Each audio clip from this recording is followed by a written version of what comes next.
Bueno, vamos entonces a comenzar el webinar de hoy. Para mí realmente es sumamente satisfactorio presentar a los dos expositores de este webinar. Héctor Riqueses fue nuestro director en PDVSA cuando yo estaba en la gerencia de planificación de organización y recursos humanos en la Casa Matriz. Y con él vivimos unos momentos bien extraordinarios dentro de la industria, incluyendo la fusión de Corpoven y Meneven. Héctor es socio fundador de la firma Cierta Consultores. Durante su larga trayectoria en la industria petrolera, acumuló experiencia en transformaciones mayores, solución de conflictos laborales, formulación de políticas de recursos humanos, adecuación numérica de personal e integración a la comunidad, diseño y administración de planes de desarrollo y sucesión gerencial y programas para resolver conflictos interfuncionales de naturaleza cultural. Ocupó cargos de responsabilidad en la transformación de la industria petroquímica venezolana en 1977 y en la reorganización del Instituto Nacional de Petroquímica, de Cooperación Educativa, en 1989. Actualmente es director de varias empresas venezolanas y extranjeras y fue miembro de los consejos consultivos de la Universidad Monte Ávila y de la Asociación Venezolana de Ejecutivos. Fue presidente de la Asociación Venezolana de Ejecutivos y de la Asociación Nacional de Relaciones Industriales cuando se llamaba así. Autor del libro La forja de un gerente petrolero y de varios artículos técnicos publicados en revistas de su especialidad. Es economista graduado de la Universidad de Duke en Carolina del Norte, en Estados Unidos. Nelson Olmedillo, por su parte, con quien me uno a una amistad, estaba sacando la cuenta, Nelson, de unos 66 años, cuando estudiamos bachillerato juntos. Es socio fundador de Acierta Consultores y de Acierta USA.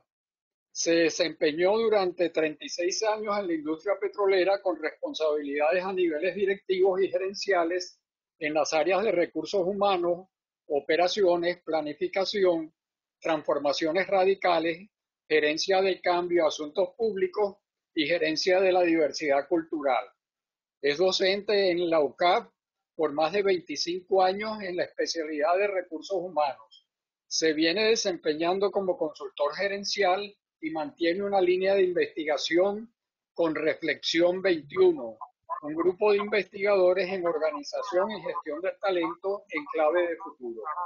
Con ustedes entonces va a comenzar Nelson Olmedillo. Bueno, muy agradecido a ustedes, los organizadores de este evento, por la invitación que nos han hecho a Héctor y a mí para que pongamos estos temas. De hecho, pues este agradecimiento se ve, digamos, reforzado por la presencia de muchísimas caras conocidas, muchísimos nombres conocidos, con quienes nos hemos encontrado en lo personal y en lo profesional a lo largo de nuestras carreras. Así que nos sentimos como en familia, exponiendo estas ideas ante ustedes, y les saludo pues muy cordialmente y muy afectuosamente a todos, ¿no? Hoy vamos a trabajar sobre, digamos, yo voy a establecer un marco de referencia para sentar, digamos, las bases del tema que vamos a hablar, y eventualmente pues Héctor va a exponer en una forma más concreta unas ideas que estamos nosotros proponiendo, ¿no? Entonces, sin más preámbulo, pasemos a algunas consideraciones que para nosotros son importantes. Veo que aquí no se me activa, aquí está. Ok. Desde mucho tiempo atrás nosotros hemos estado, por supuesto, expuestos al mundo del petróleo y en particular al tema de los recursos humanos, ¿no?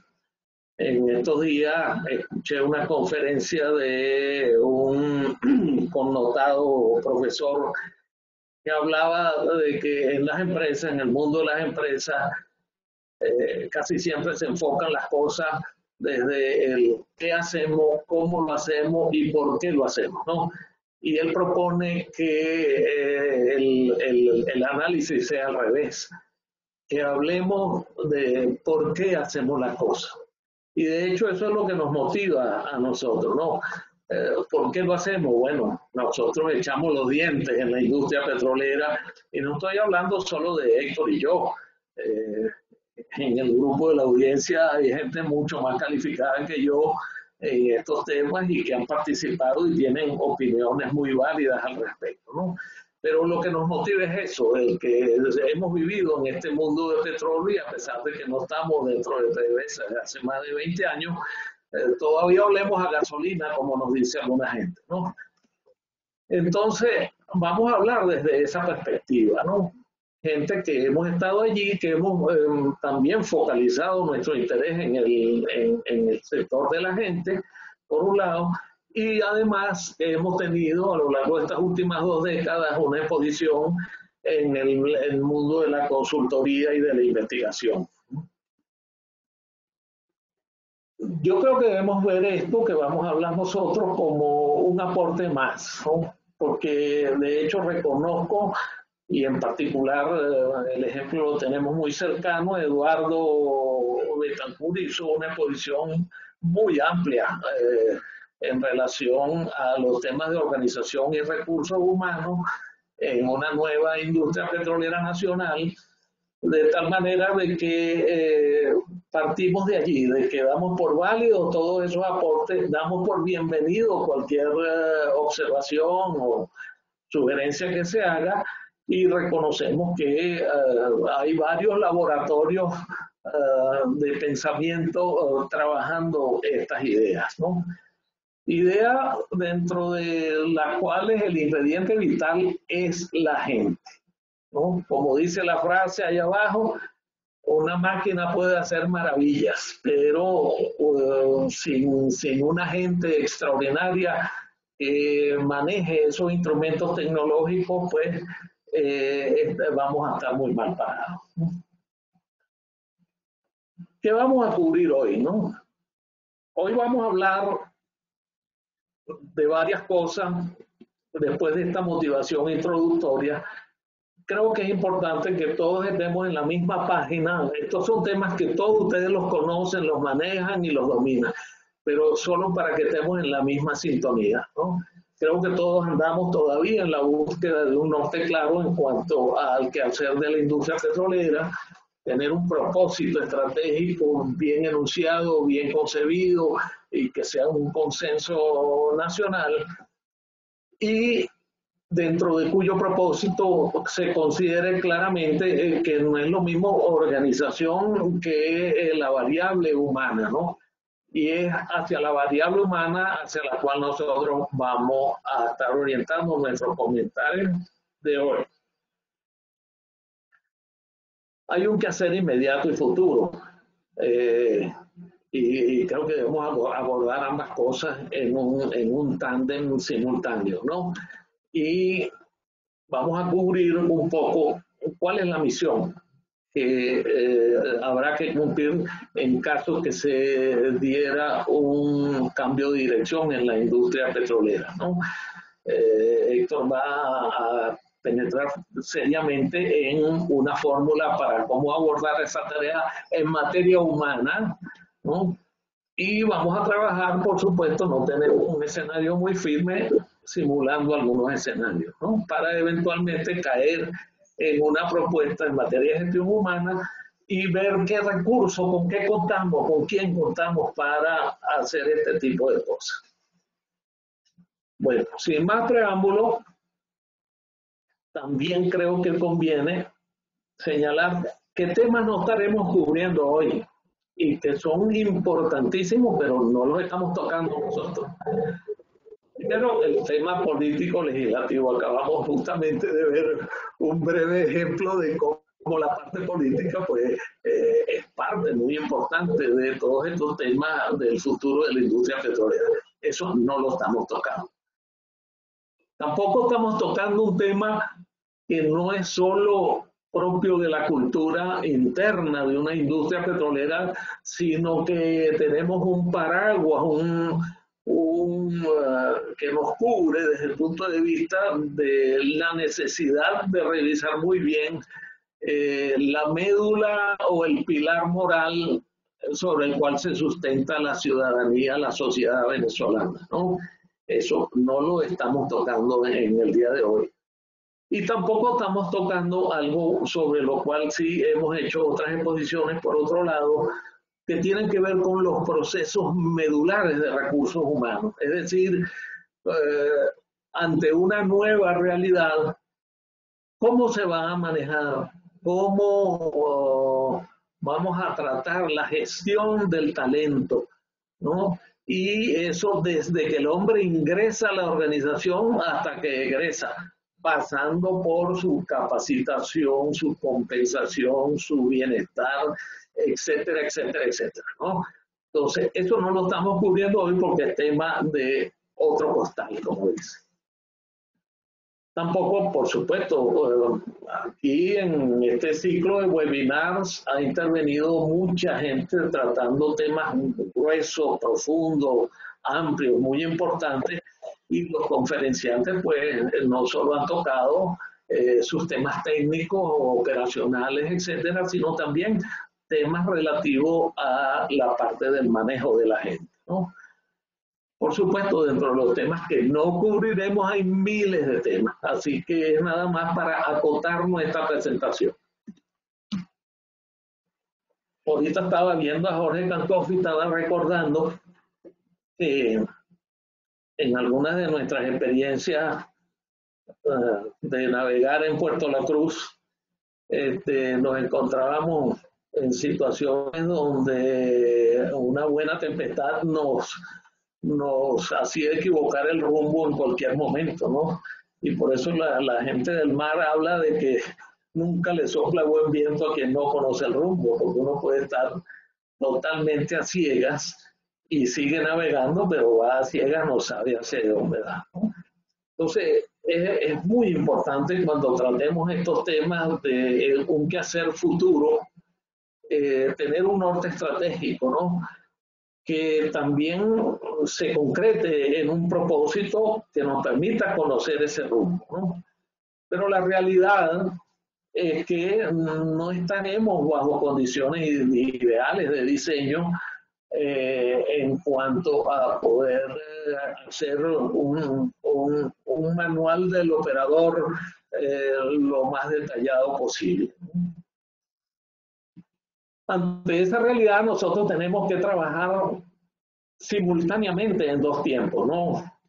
Primero en lo urgente y en paralelo trabajar en lo trascendente, es decir, en la medida en que nosotros vamos atendiendo, digamos, las necesidades operacionales de una industria que está hoy como tierra arrasada, evidentemente pues que eso no admite demoras, no admite esperas, ni buscar las maneras de hacer un diseño que solo va a retrasar la solución de las enfermedades que padece la industria. Entonces, es importante que para trabajar estos temas, incluyendo el humano, tengamos como referencia lo urgente y también lo trascendente, ¿no? Y para lo inmediato, consideramos que también como enfoque bien relevante y aplicable un enfoque de proyecto, ¿no? Donde hay un comienzo y un fin, hay fechas precisas para arrancar y para terminar, hay objetivos medibles, hay recursos asignados, hay responsables y hay rendición periódica de cuentas, ¿no? De tal manera que ante esta eventualidad que se nos presenta en cualquier momento inesperado, tenemos que echar mano de estos enfoques de trabajar bajo ideas de proyectos, ¿no? Ya la discusión previa a esta presentación pues nos dio un pequeño ejemplo de cómo nosotros tenemos que trabajar con una actitud de amplitud hacia los diversos sectores que conforman nuestra sociedad, porque hay una ciudadanía que tiene algo que decir.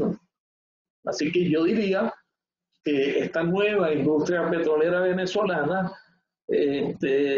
acogerá como una contribución legítima lo que venga, no solo de los que ya trajinaron la vieja PDVSA, no solo los que están allí, pero también los aportes de las iniciativas privadas y de muchos sectores nacionales de interés. Con el permiso voy a tomar agua.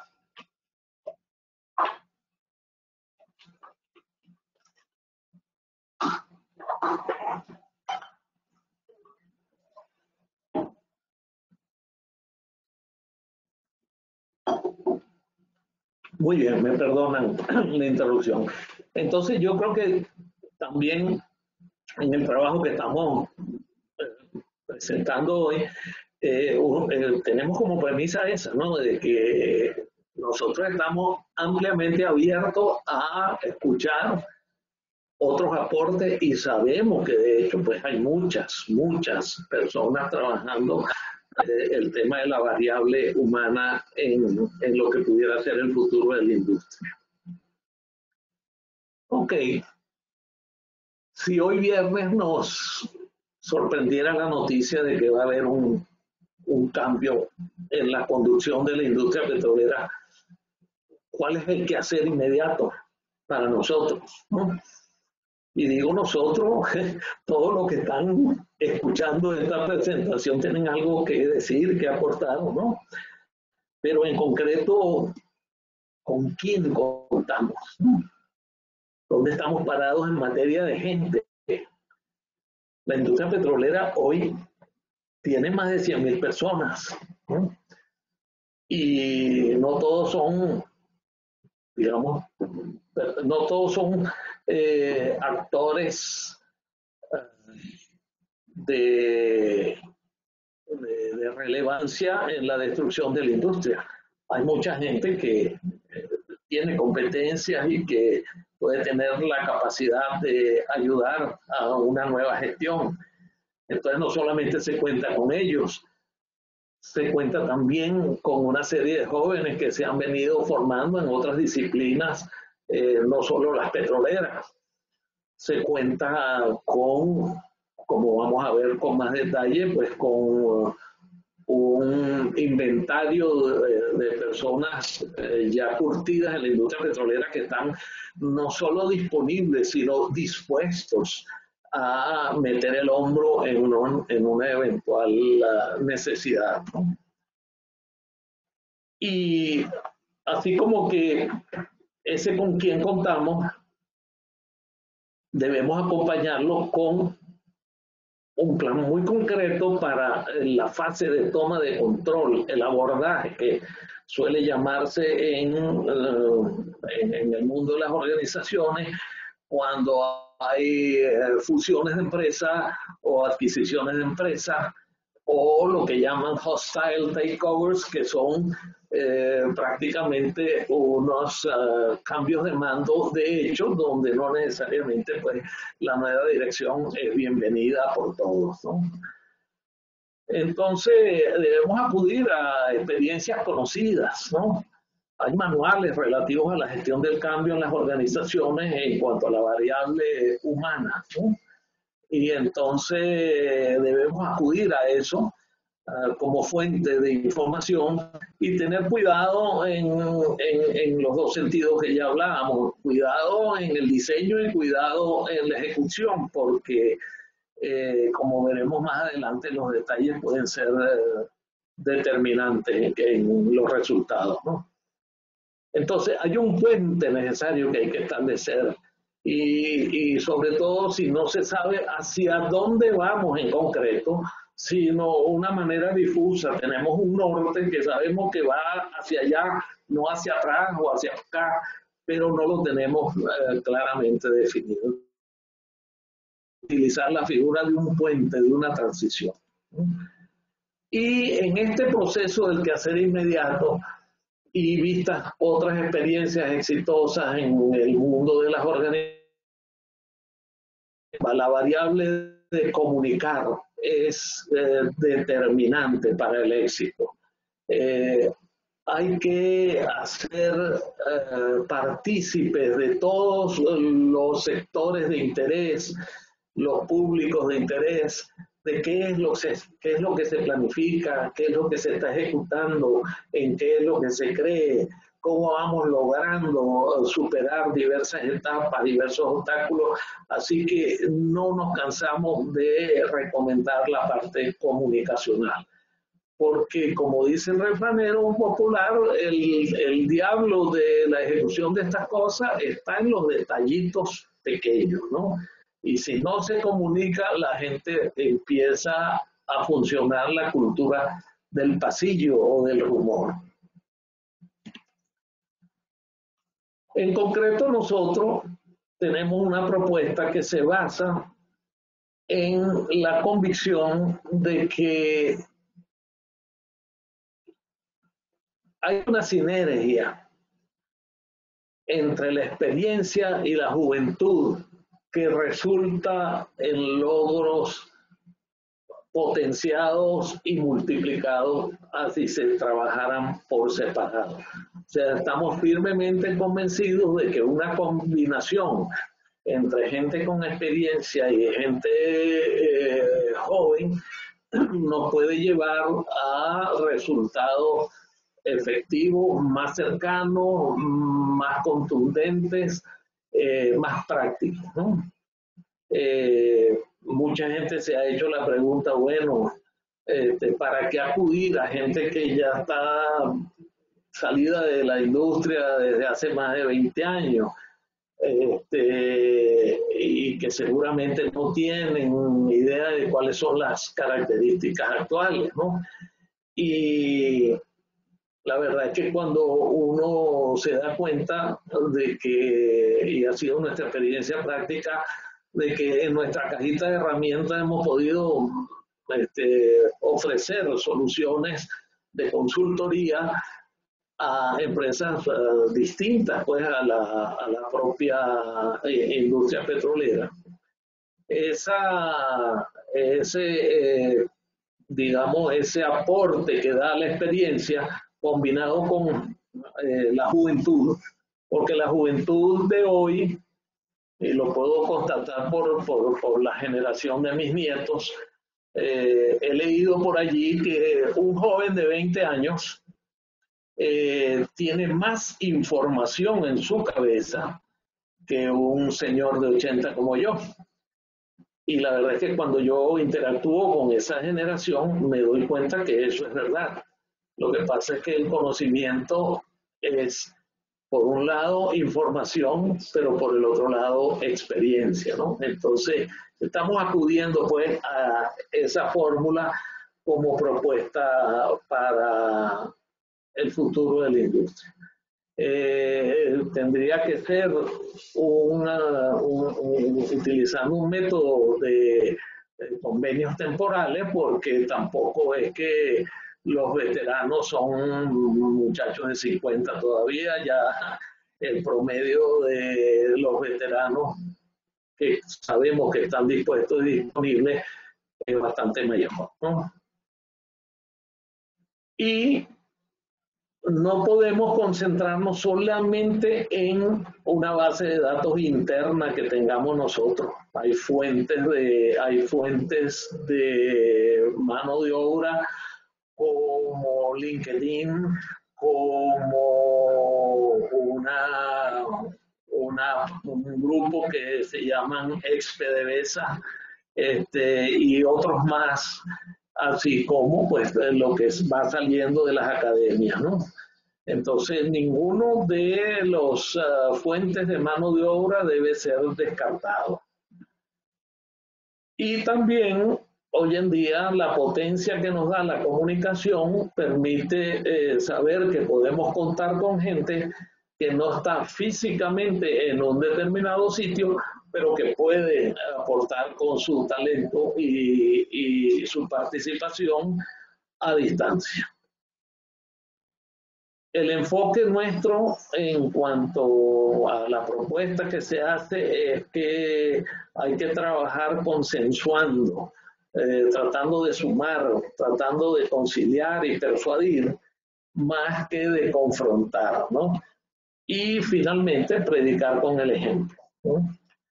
Esa es, digamos, como los elementos esenciales de la propuesta de cómo manejar la gente, ¿no? ¿Qué nos vamos a encontrar? Bueno, mucha gente dice que ahí lo que hay es un campo minado, no solamente es tierra arrasada, sino que hay un campo minado. Y bueno, pues, evidentemente que algo de eso tiene que haber, pero tenemos que, digamos, abordar el tema del manejo de recursos humanos en la nueva industria, teniendo en cuenta de que esas condiciones de campo minado, sean las que sean, hay que quitarlas del camino para asegurar que el trabajo se haga efectivamente bien, ¿no? Esa es una condición, diríamos, sine qua non, para la cual hay que trabajar, pues, ese tema de cómo hacer ese saneamiento en las primeras de cambio, ¿no?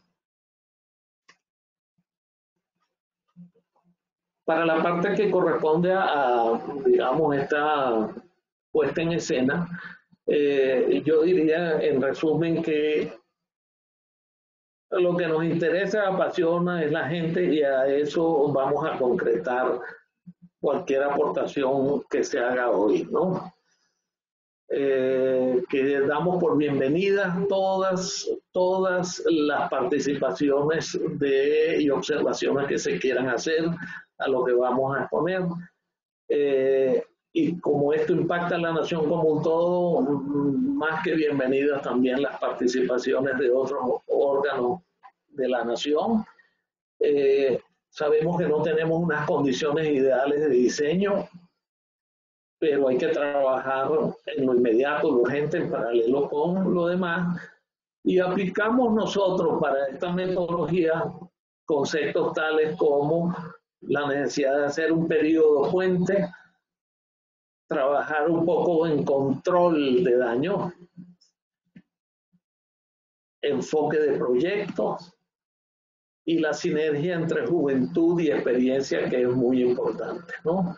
Así que, entendiendo de que van a haber otros aportes, aparte de lo que va a decir Héctor, pues entonces lo dejo con mi colega Héctor, y como dicen los taurinos, he querido llevarle el toro al picador para que ejecute su maniobra. Muchas gracias. De acuerdo. Bueno, yo me uno al agradecimiento, quisiera, Nelson, a los organizadores de este webinar, a Benamérica y a VAPA, y le extiendo el saludo a los colegas y amigos que están oyéndonos y conversando con nosotros en esta oportunidad.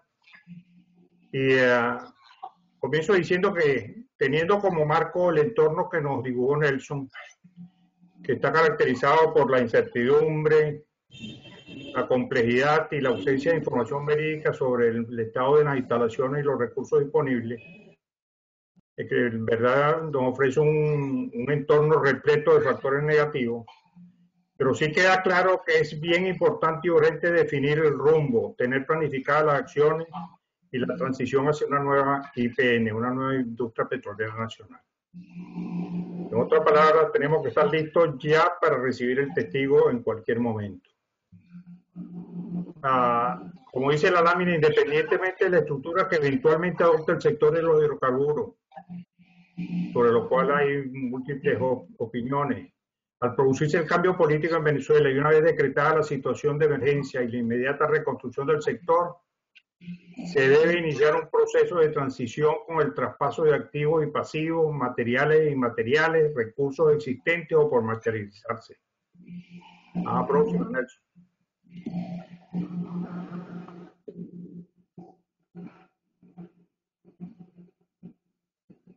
Próxima lámina, Nelson.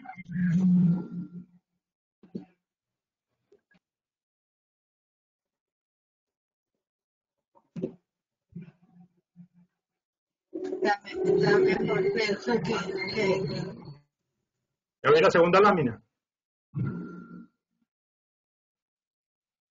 Esa es la lámina de la que tengo en pantalla es la del traspaso. Correcto. Ok. Bueno,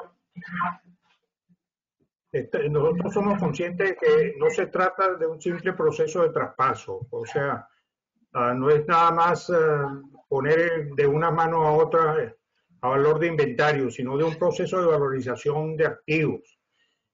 En otras palabras, los receptores no solo recibirán los activos de la nación, sino que los llevarán a un nivel aceptable de funcionamiento.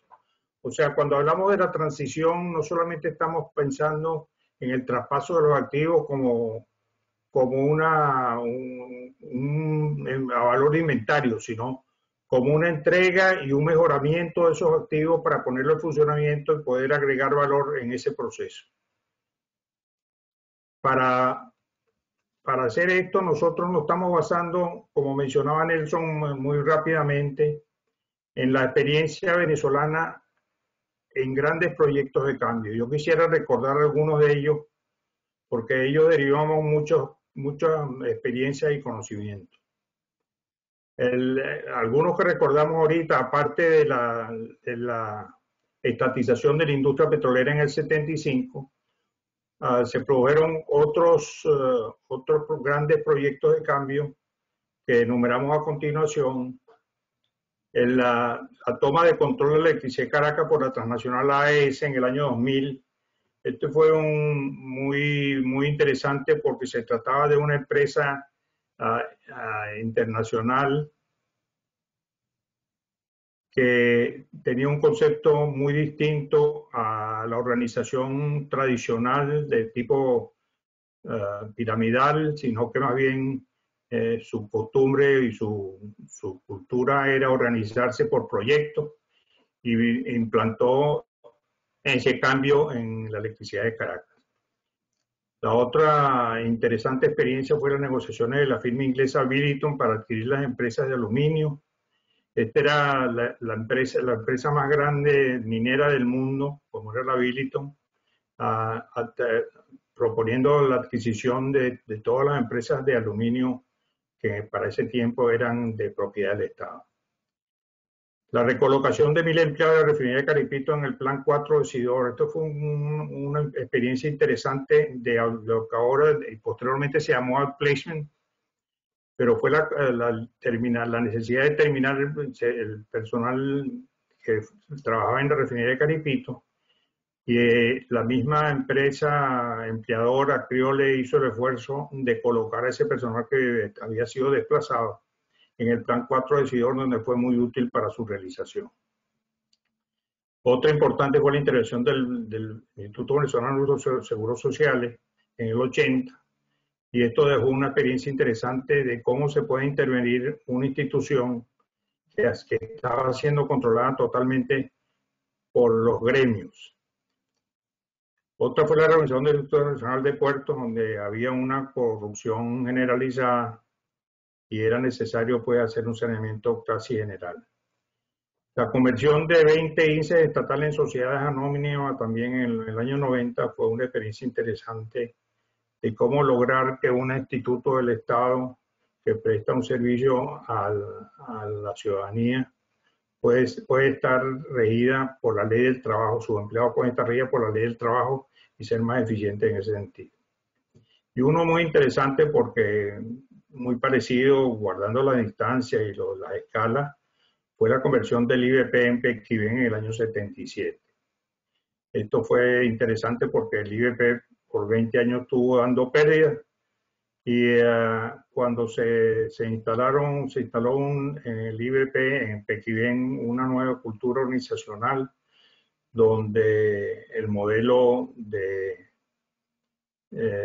meritocracia se impuso, a los 2 o 3 años empezó a dar ganancias. O sea, de estas experiencias que se produjeron en nuestro país en los años anteriores, hemos rescatado las mejores experiencias para proponer que la transición de la industria petrolera nacional se inicie asegurando su gobernabilidad como un paso previo a cualquier otra cosa importante, este aseguramiento de gobernabilidad, mediante la dotación profesional de sus posiciones clave. Este pensamiento en esencia es nuestra propuesta. Lo repito, es la idea de, utilizando las mejores experiencias, proponer que la transición de la IPN se inicie asegurando su gobernabilidad mediante la dotación profesional de sus posiciones clave. Y ya entraremos un poco en la definición de lo que son posiciones clave. Próxima lámina, Nelson.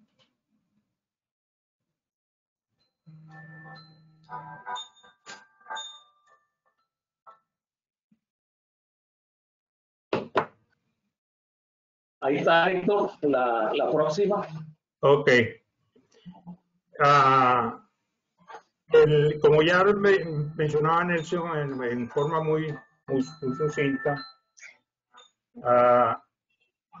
un escenario probable es que tiene las siguientes características y ya se puede prever un poco algunas de estas condiciones. Habrá un desorden generalizado, o sea, esto lo podemos ver ya con la forma como ha venido actuando la industria petrolera.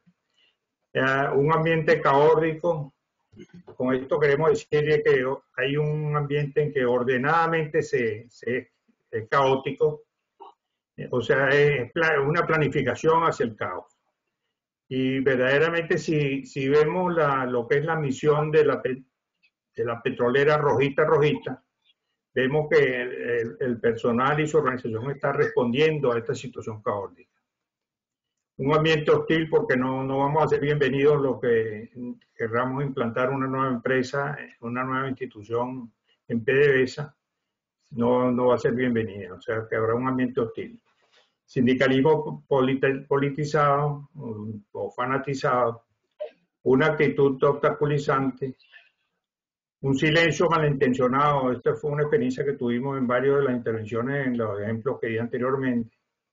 Acciones de sabotaje, que es lo normal, brazos caídos, personalidad desafiante y ausencia de contraparte. Quizás este último va a ser uno de los más graves, porque en los últimos años hemos sido informados a través de la prensa y a través de otros medios de que verdaderamente hay un éxodo gerencial tremendo en la industria petrolera. O sea, muchas de las posiciones a las que vamos a tener como target no van a tener un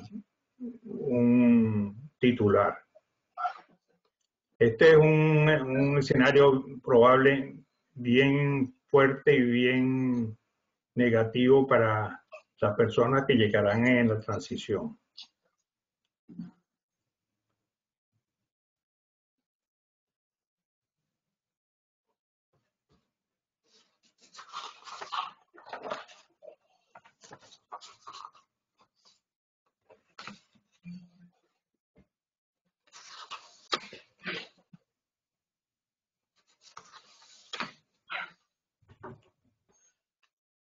Aló. Estamos proponiendo, como Nelson mencionó en sus palabras iniciales, un abordaje escalonado. O sea, tomando en cuenta las experiencias que hubo anteriormente, tanto en el caso de Petroquímica como en otras instituciones, hubo primero la publicación de un decreto presidencial, y esto es clave porque verdaderamente esto es lo que puede apoyar el resto de las acciones que vendrán después de ese momento. Un decreto presidencial designando una junta de reconstrucción del sector de los hidrocarburos. Esa junta debe seleccionar como un segundo paso y contratar y designar a los 100, 120 ejecutivos que llamamos receptores, que desempeñaran igual número de posiciones clave del espectro de la cadena de valor del sector. Este primer grupo de ejecutivos tendrán la responsabilidad de asegurar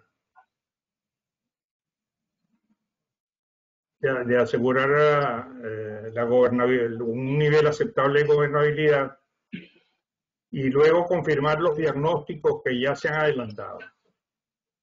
Conocemos de muchísimos diagnósticos que hay en las diferentes operaciones de la industria y muchos de ellos sencillamente lo merecen ser confirmados en el momento que físicamente alguien pueda estar dentro de la industria y verificar de que lo que se ha intuido parcialmente sea una realidad.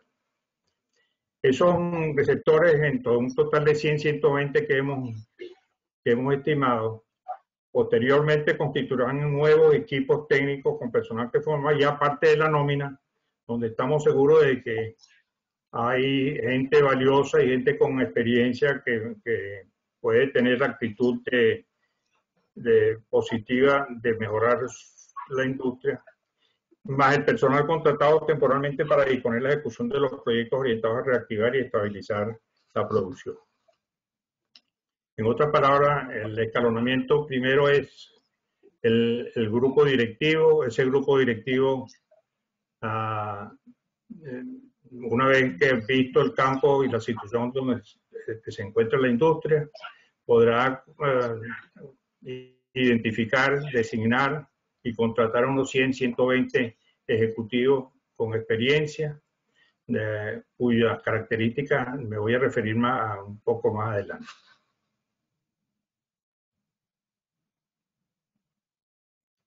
Esas 100, 120 posiciones clave la tenemos en detalle, pero no queremos hacerlo en esta oportunidad. Pero nos estamos refiriendo más o menos a estos números. 10 a nivel de la Junta Directiva, el primer grupo que entraría. 30 de primera línea ejecutiva, esos son en las funciones principales en la cadena de valor.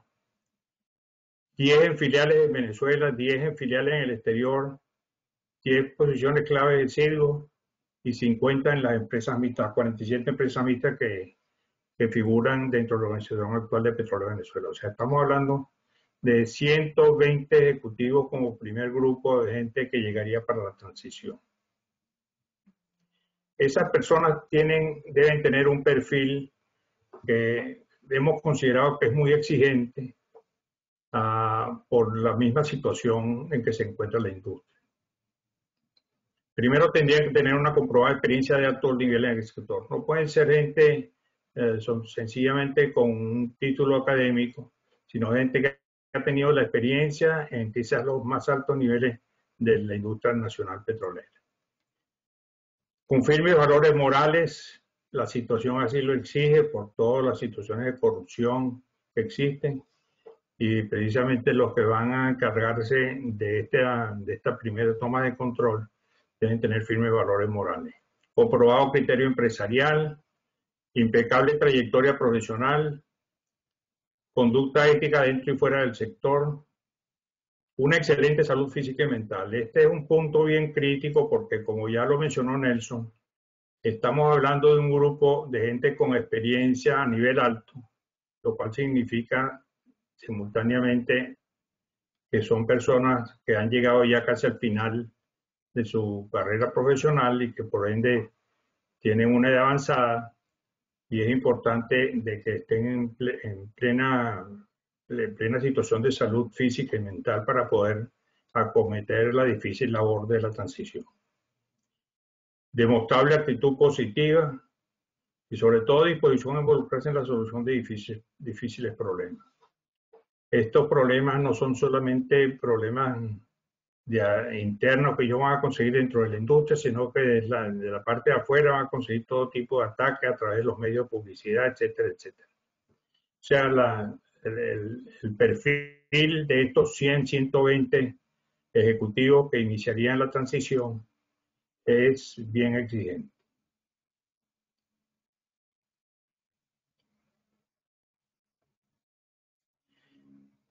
La buena noticia es de que desde hace ya unos cuantos años, quizás unos 3, 4 años, la Benamérica ha venido configurando una base de datos de personas que estuvieron a nivel ejecutivo, bien sea de alta gerencia o directivo de la PDVSA Azul, y que están en condiciones, la mayoría en condiciones, y que tienen la disposición de considerar una propuesta de trabajo temporal para colaborar en la recuperación de la industria petrolera nacional. Esa base de datos actualmente cuenta con unas 300, 400 hojas curriculares, y esas personas que conforman la base de datos han tenido experiencia en todas las funciones de la cadena de valor de la industria, como podemos ver en esta lámina. Aquí, estas 332 personas todavía siguen sumando, seguimos recibiendo currículum vitae de personas que están dispuestos a colaborar, y va en crecimiento. Además de esto, tenemos otra base de datos con unas 100 personas que no ocuparon posiciones ejecutivas, sino de otro nivel, pero también con experiencia valiosa en todos los campos técnicos. Igualmente conocemos de una base de datos de 100 petroleros venezolanos que están actualmente trabajando en empresas petroleras en todas partes del mundo. Es un total de 100 que actualmente tienen esa experiencia.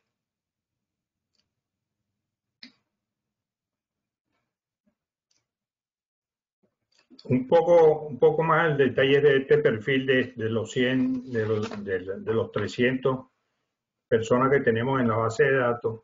Podemos verlo en estas cifras. En relación con su profesión, es interesante ver que el 78% es ingeniero. En cuanto a ocupación actual, el 67% están activos, trabajando bien sea en la industria petrolera.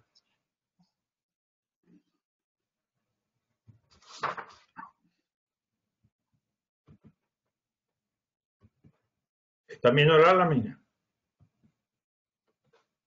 Sí, la lámina es un círculo con las personas. Sí, pero faltan... El porcentaje. Faltan los porcentajes, Nelson.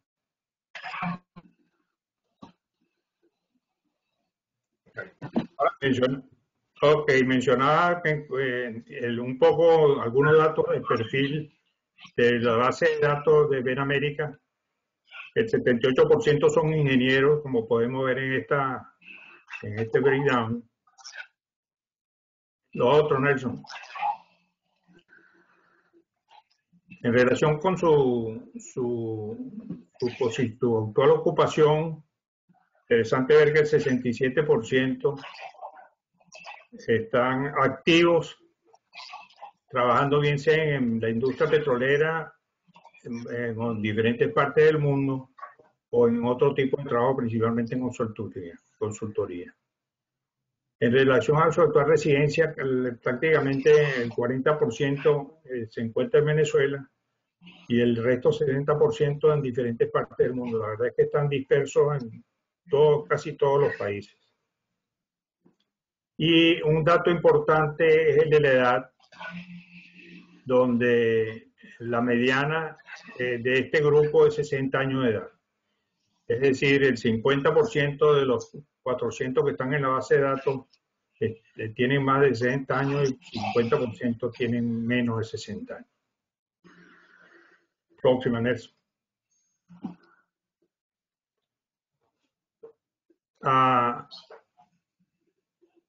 Nosotros consideramos que el proceso de transición termina cuando la IPN haya alcanzado un nivel aceptable de gobernabilidad y el nivel de su producción y funcionamiento le permitan a la nación valorizar los activos recibidos con la menor inversión de capital público posible. Este concepto para nosotros delimita pues lo que es el proyecto de la transición, que tiene un comienzo y un final, y lo vemos que el final es sencillamente cuando se haya llegado a esta etapa que estamos describiendo aquí. Llegado ese momento, los receptores podrían ser reemplazados por personal contratado temporalmente, siempre en función de las necesidades del nuevo operador. Como dijimos al comienzo, todavía no se precisa cuál va a ser la estructura de la nueva industria, del nuevo sector, pero una vez que tengamos la transición llegada al nivel que mencionamos aquí, es asunto de definir, pues, si las personas, los receptores deben ser terminados, sus contratos deben ser terminados, que originalmente se deben emplear en forma temporal para tener la flexibilidad de poder disponer de sus servicios hasta tanto se decida, pues, la nueva estructura del sector. Vamos a la próxima, Nelson. Aquí tratamos la próxima, Nelson. Ok, aquí resumimos un poco las etapas que hemos mencionado de la transición en forma muy esquemática, pero que creo que dan una idea. Primero, un mandato formal de reconstrucción inicia la transición. A esto nos referimos, al mandato formal nos referimos a un decreto presidencial con la designación de un ente responsable de vivir el proceso de transición. Este paso del decreto es bien importante y tuvimos la experiencia tanto en petroquímica como en la parte de los otros cambios grandes que mencioné antes, de que existiese ese decreto presidencial, y con ese decreto es que verdaderamente se pueden apoyar muchas de las acciones que hay que tomar en la transición. Un segundo paso es el saneamiento del campo minado por expertos en seguridad. Nosotros entendemos de que hay un grupo de gente con experiencia en CPC, en la parte de seguridad, que tienen listo y con conocimiento que tiene la situación interna, tienen listo un programa para intervenir y tomar medidas que aseguren que las personas, los nuevos ejecutivos que ocuparán puestos en la transición puedan estar seguros, pues, de su integridad física. Por otro lado, las personas que tenemos en la base de datos de Benamérica nos han expresado que esto es una condición sine qua non para ellos considerar cualquier posibilidad de trabajo con la industria petrolera en Venezuela. Así sea algo temporal, pero que ellos quieren estar seguros, pues, de que cuentan con integridad física. Tercera es la selección y contratación de los 120 receptores. Las condiciones de contratación todavía se están trabajando, pero sí es importante dejar claro que son condiciones de contrato temporal para trabajar en Venezuela, con condiciones que les sean atractivas, aunque muchos de los que tenemos en la base de datos nos han manifestado su disposición a considerar un empleo pro bono, o sea, sin ninguna compensación, sino por el mero hecho, pues, de que ellos se sienten comprometidos con el país y se sienten obligados a participar en la recuperación de la industria que ellos tanto quieren. Próximo, Nelson. Los receptores confirman diagnóstico y conforman equipos técnicos. Los primeros receptores, o sea, el grupo de 100-120, además de asegurarse de que obtiene un nivel mínimo de gobernabilidad, confirman los diagnósticos y conforman los equipos técnicos. O sea, para conformar esos equipos técnicos pueden o contratar personal temporalmente, hacer uso de gente que ya está en nómina, o utilizar la base de datos, no solamente la de Benamérica, sino las otras que existen, como mencionaba Nelson, para conformar esos equipos técnicos. Luego, los receptores y sus equipos técnicos reciben los activos, estabilizan la producción y según la gobernabilidad, como decía antes. Próximamente. Llegado el momento, los receptores originales son gradualmente reemplazados por personal contratado por tiempo determinado en función de la nueva estructura que adoptará el sector, que se supone que para ese momento se tendrá claro, como se tuvo en el momento de la estatización de la industria petrolera, cuáles serían la nueva estructura y cuáles serían las necesidades de recursos humanos para ese momento. Aquí creo que, perdonen mi falla técnica, obstáculos de tipo técnico, pero espero haber dejado medianamente claro cuál es el esquema, que sencillamente es la utilización de las posiciones clave como puntos pivote para la transición, la utilización de personas con experiencia a nivel alto para ocupar esas posiciones clave inicialmente y por un tiempo determinado, y luego la contratación de nuevos jóvenes en el campo de la industria para continuar apoyando al nuevo operador de la industria que así decía la nación. Por mi parte, creo que he pasado la información que me correspondía. Repito, perdónenme nuevamente la falla técnica que he tenido. Perfecto, muchas gracias. Bueno, muchísimas gracias a Nelson y a Héctor. Y obviamente hay una cosa que tenemos que destacar, y es la experiencia que ambos tienen en transiciones organizacionales, algunas más adversas, algunas menos adversas, pero realmente es una suma de años de experiencia extraordinaria con la que creo que tenemos que contar en el futuro.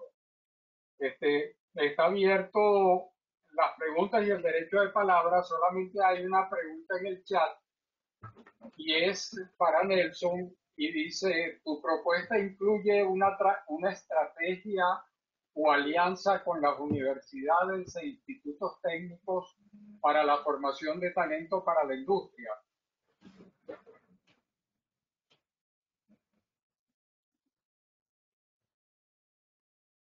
El micrófono, Nelson. Abre el micrófono. Por favor, repíteme la pregunta porque entró entrecortada a mi receptor aquí. Ajá. Que si tu propuesta incluye una estrategia o alianza con las universidades e institutos técnicos para la formación de talento para la industria. Ok, qué buena pregunta. Esta es de las preguntas ensayadas.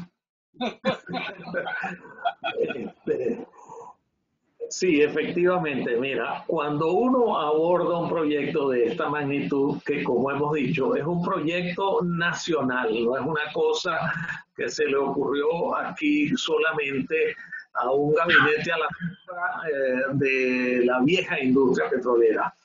No, cuando uno amplía la fuente de mano de obra, una primerísima fuente para esto es las universidades.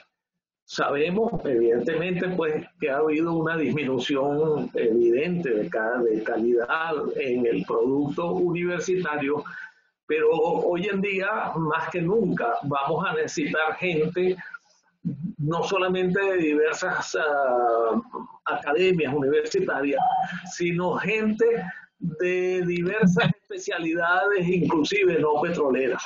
Si nos paseamos por las cosas que se hacen en el mundo de los países desarrollados, empresas como Microsoft, como Google, etcétera, ya están empleando talento como una materia prima que ellos van a formar internamente, ¿no?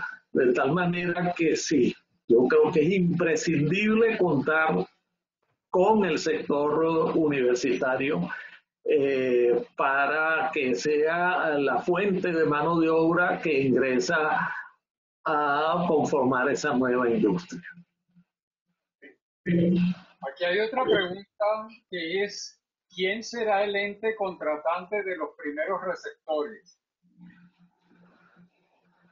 Bueno, ya Héctor lo dijo, si quieres ampliar, Héctor, ahí.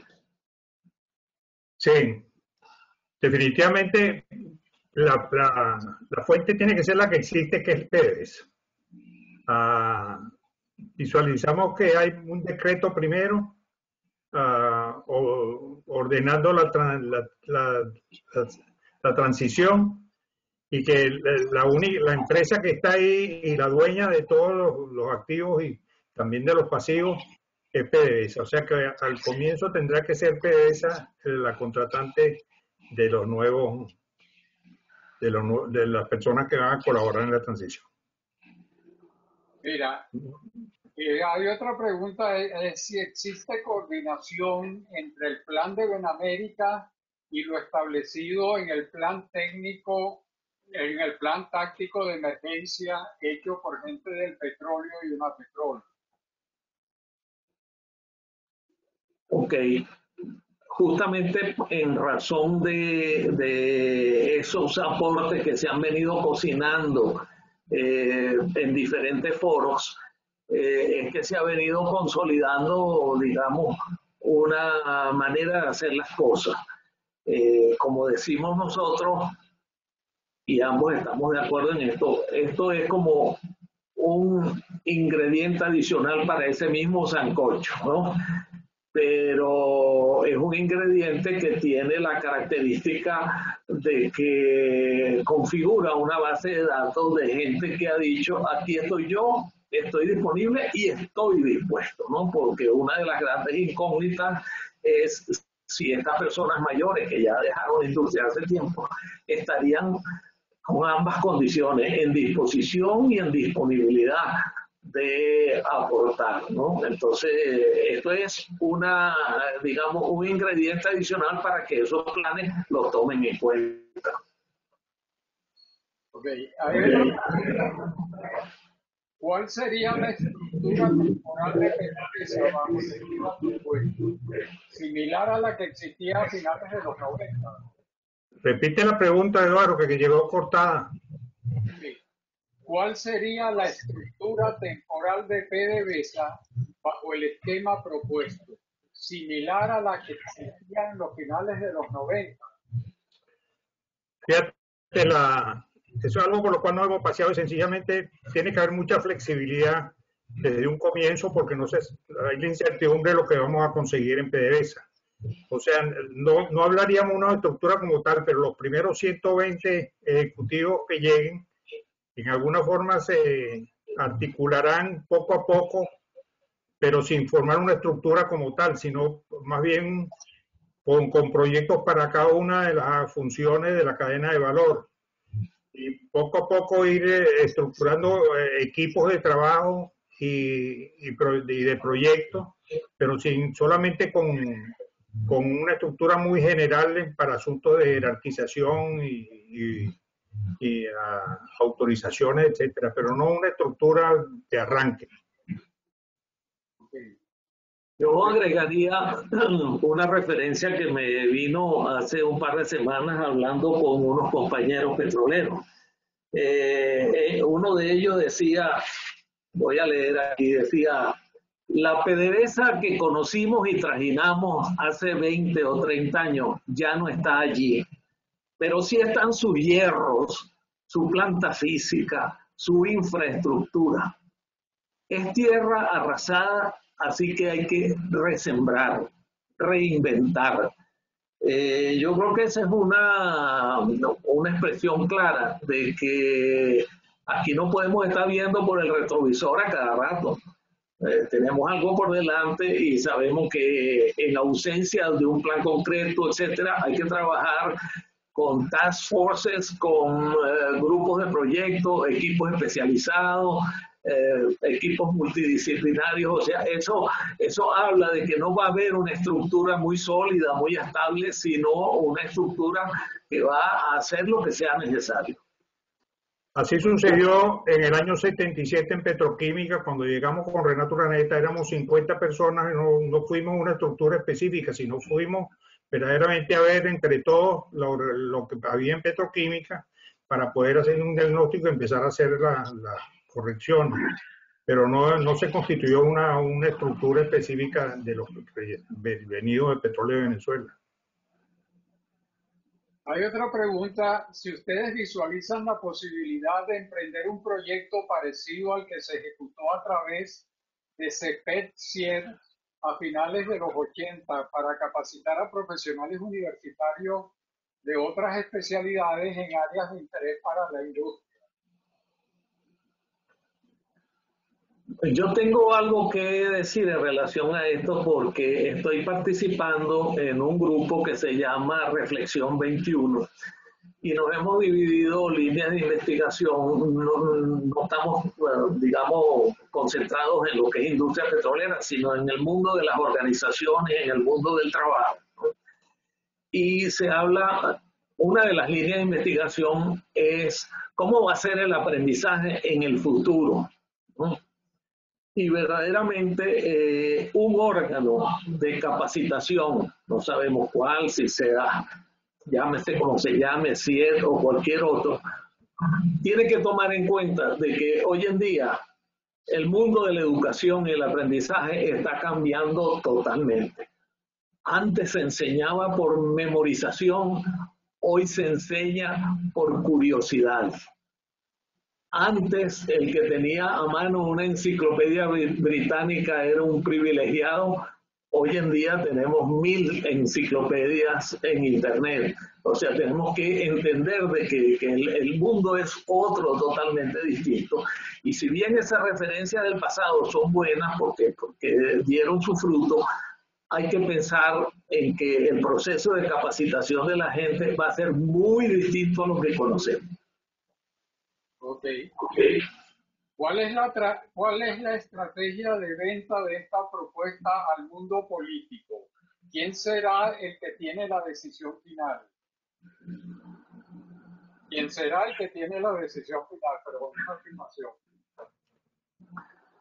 Mira, en cuanto al uso del esquema que proponemos y el uso de la base de datos de Benamérica, verdaderamente creo que está en manos de Benamérica como institución a proponer este o cualquier otro esquema a los políticos, a la Asamblea Nacional o a cualquier otro político que ahorita esté interesado en el tema o que tenga algún tipo de responsabilidad de llevar a cabo esto.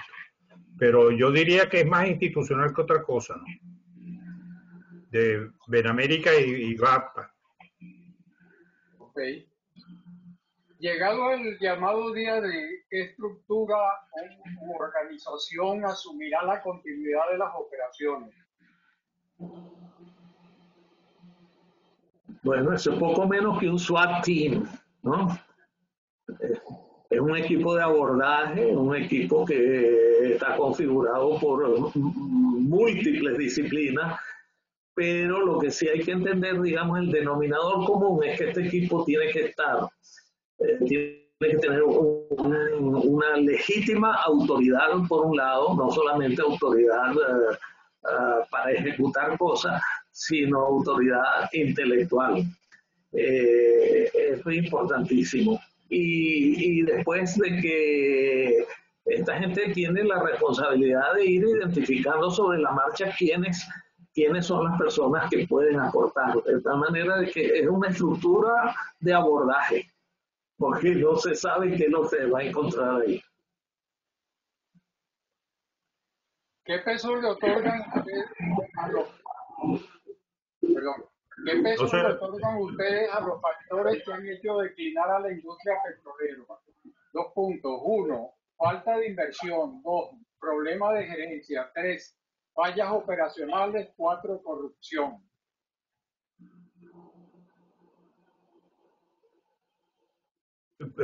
Perdón, Eduardo, ¿puedes repetir? Que al principio te oí muy cortado también.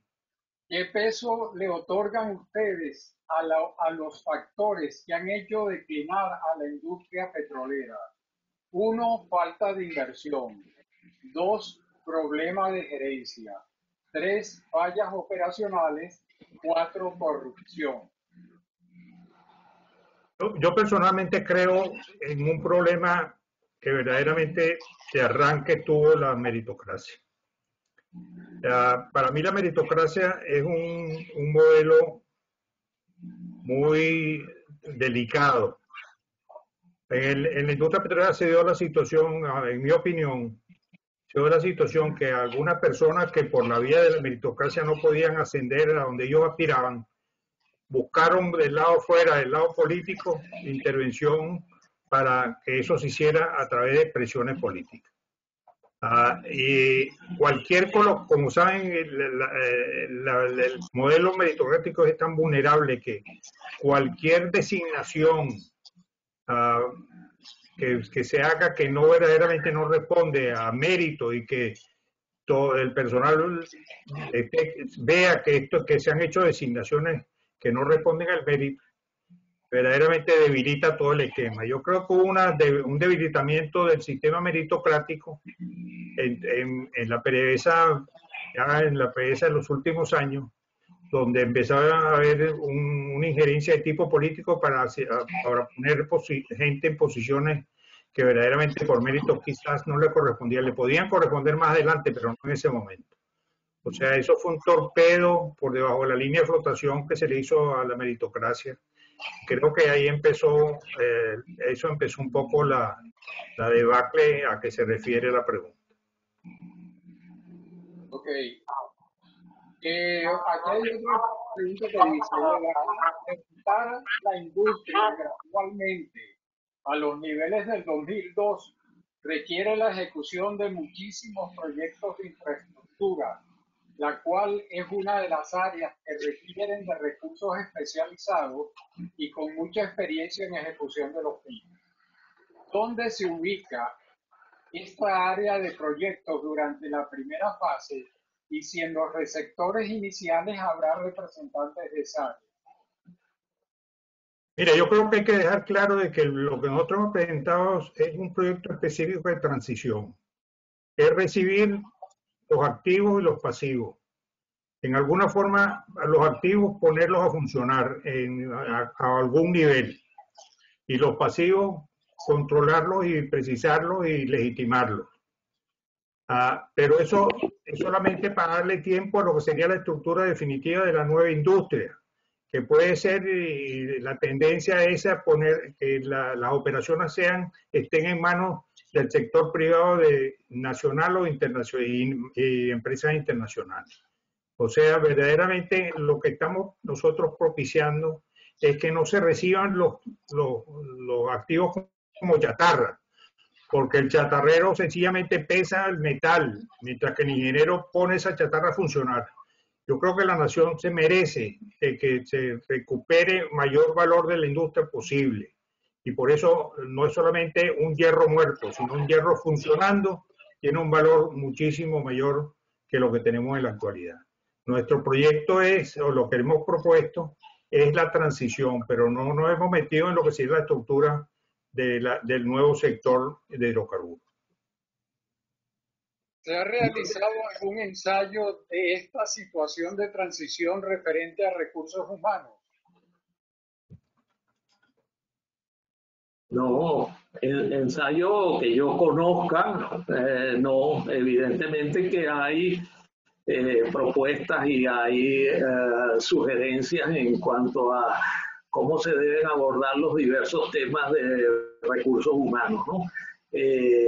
Pero como dije anteriormente en la presentación, hay temas cruciales en captación de gente, en capacitación de gente, en remuneración, en manejo del mundo sindical, bienestar, etcétera. Hay una cantidad de cosas que hay que hacer tanto para lo inmediato como para el futuro. El asunto es que, digamos, hasta lo que yo vislumbro y he podido captar, nosotros vamos más hacia una participación privada, una intensiva participación privada en la gestión operativa que agarre esos hierros, esas plantas, esos equipos, esas instalaciones y las recupere junto con, haciendo equipo con las personas que van a estar como liderizando pues este proyecto, ¿no? Así que, por lo que a mí respecta, yo pienso que vamos hacia un énfasis en terceras personas interviniendo o terceras organizaciones y empresas interviniendo en la industria petrolera y cubriendo una brecha que hoy en día se quejan mucho los miembros privados de la industria petrolera nacional, que es que no tienen una interlocutoría válida. Hacen preguntas que no le sabe responder el interlocutor. y hacen propuestas que no entienden los interlocutores. Entonces, esta propuesta llenaría en buena parte ese vacío. Okay. En la PDVSA actual deben sobrar unos 70.000 empleados. ¿Hay un plan para enfrentar esto?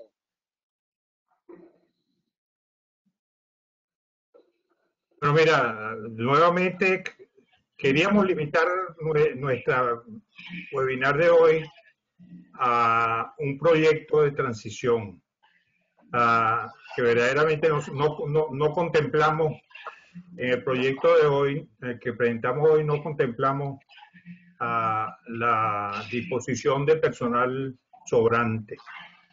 Pero hay buenísimas experiencias con respecto a la colocación de personal sobrante. Nosotros en general hemos estado trabajando en términos de un proyecto de outplacement o colocación de ese personal sobrante. Tomando en cuenta la situación social, no va a ser posible liquidar a tanta gente y ponerlos en la calle. Pero sí va a ser posible evaluar las competencias de ese personal y ante una situación que se supone, una vez que suceda el cambio político, se supone que también la situación económica se reactivará y se reactivarán algunas actividades que en el sector privado donde puede ser colocado gente con ciertas competencias, o sea que la nueva empresa se dedique a colocar esa gente, no ponerlo en la calle, pero sí a buscarle un empleo a ese personal. Esto, desde el punto de vista de experiencia, quizás el caso de petroquímica que yo mencionaba en el año 70, donde fue necesario cerrar la refinería de Caripito, y fue necesario terminar los servicios de 1.000 personas, pero salimos, Reinaldo de Mori y este servidor salimos a Sidor con un libraco de 1.000 currículum vitae a colocar ese personal y lo íbamos terminando en Caripito y se iban empleando el día siguiente para el plan 4 de Sidor. Sidor quedó agradecida y Caripito pudo resolver sus problemas sin ni mayores problemas sociales. Pero un plan de recolocación como este sería lo que sería más recomendable en vista de la situación social y política que se presentará en ese momento. Eduardo, me gustaría matizar esto un poco en el sentido siguiente. Y voy a acudir a enseñanza que tú mismo me transmitiste, ¿no? Yo creo que nosotros, para el diseño de una nueva industria, tenemos que trabajar bajo el axioma gerencial de que el propósito estratégico determina la estructura que se necesita. Y la estructura que se necesita determina el componente humano en calidad y en cantidad que se va a requerir. Creo que eso es imprescindible en el primer paso, definir cuál es el personal pertinente, relevante y necesario en la industria. Una vez identificado, todo lo demás sobra. No estamos hablando del personal, estamos hablando de posiciones, de cargos. Todo lo demás sobra. Ahora, ¿qué hacer con, entre comillas, todo lo que sobre? Es tarea que hay que abordar de acuerdo a las circunstancias nacionales que nos permitan hacer esto sin dejar un sangrero en el camino, ¿entiendes? Entonces, pero sí que se defina a priori cuál es el tamaño adecuado de la industria de ese momento y esas circunstancias, ¿no? Para después determinar quién pertenece y quién no pertenece. Okay. PDVSA está tratando de arrancar las refinerías y no ha podido, entre otras razones, por falta de operadores calificados. ¿Tienen ustedes determinados aquellas áreas más críticas que se necesita gente de inmediato? Hay más de 200 operadores del CRP en el exterior ganando $1.000 mensuales versus los $4 en el actual CRP. Eduardo, déjame responderte un poquito porque estoy en conocimiento de lo que existe en la base de datos, en de las dos bases de datos, tanto la de ejecutivo como la de técnico. Yo diría que sí tenemos precisado personal que podría colaborar con cierta experiencia y cierto conocimiento en áreas que hoy en día son críticas dentro de la industria. Sí existen. Ok. Complementario con eso dice, aquí hay otra pregunta que dice, en los primeros 100 a 200 días, ¿cómo se piensa que se lograría la experticia y experiencia necesaria para garantizar la continuidad operativa y la estabilidad de la industria, para garantizar el aumento de la producción durante el primer año y el suministro al mercado nacional de combustible necesario para el consumo interno? Bueno, yo he visto, digamos, planes de índole operacional para el mejoramiento de todo lo que es la infraestructura operativa de la industria, ¿no?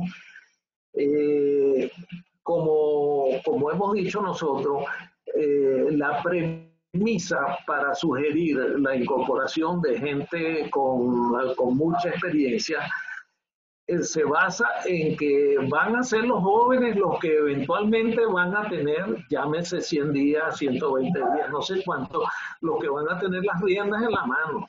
Los viejos van a estar ahí nada más en un momento de transición, acompañando, aportando, ofreciendo opinión, pero bajo la aceptación previa de que, como dice la Biblia, hay un tiempo para nacer y un tiempo para morir.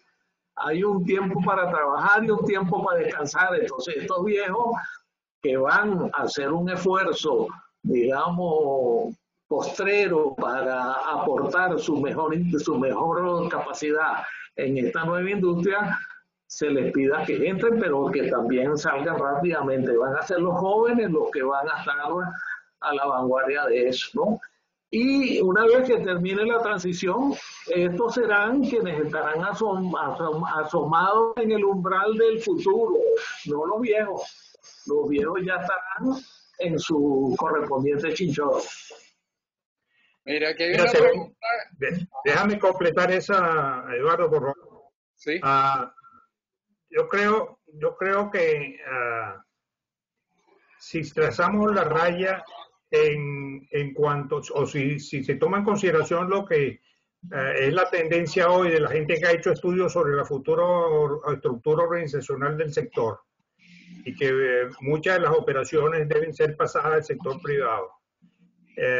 Nos toca a nosotros verdaderamente ver desde el punto de vista de la nación cómo dotar algo como la Agencia Venezolana de Energía y cuáles posiciones en el ministerio debieran ser ocupadas por cierto personal con experiencia. O sea, estamos hablando de un número de posiciones que nos tocaría directamente proponer candidatos relativamente pequeños, porque la mayoría va a pasar a ser problemas de las empresas, de las nuevas empresas privadas que se encarguen de las operaciones, van a tener que tener su problema de personal. Ahora, claro, si lo vemos desde el punto de vista nacional, nos va a tocar a nosotros llenar esa burbuja, porque aquí se ha producido, por estos 20 años de falta de preparación de gente para la industria, se está produciendo una burbuja parecida a la que tuvimos años atrás cuando la industria, cuando PDVSA Azul, por el momento, la burbuja que se produjo desde los años 60, de falta de gente preparada,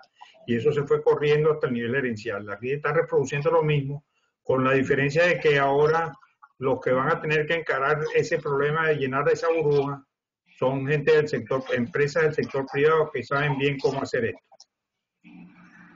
Mira, aquí hay una pregunta que creo que ya ustedes habían respondido, pero hay una insistencia. ¿Ese proceso de transición del cual hablan guarda armonía con el plan táctico de emergencia? ¿Se parecen en algo? ¿En qué se diferencian? Están en la misma onda filosófica, digámoslo así. Lo que no se ha precisado es quizás el tiempo de ejecución. Algunos hablan de 6 meses, algunos hablan de un año, etcétera, ¿no? pero como concepto está la temporalidad, ¿no? Como concepto está el enfoque de proyecto, como concepto está el manejo de control de daños, etcétera, etcétera. O sea, hay conceptos sobre los cuales hay que afincarse y hay perfecta afinidad en esos conceptos. Iberoamérica ha puesto a disposición la base de datos para la gente que trabajó en el plan táctico sepa que disponemos de 300, 400 personas que están dispuestos a llenar las posiciones que sean necesarias. Aquí dice, para poder asignar los campos petroleros a las compañías internacionales, hay que saber en detalle muchos factores tales como reservas, mantenimiento, construcción de nuevas facilidades. ¿Quién haría ese trabajo?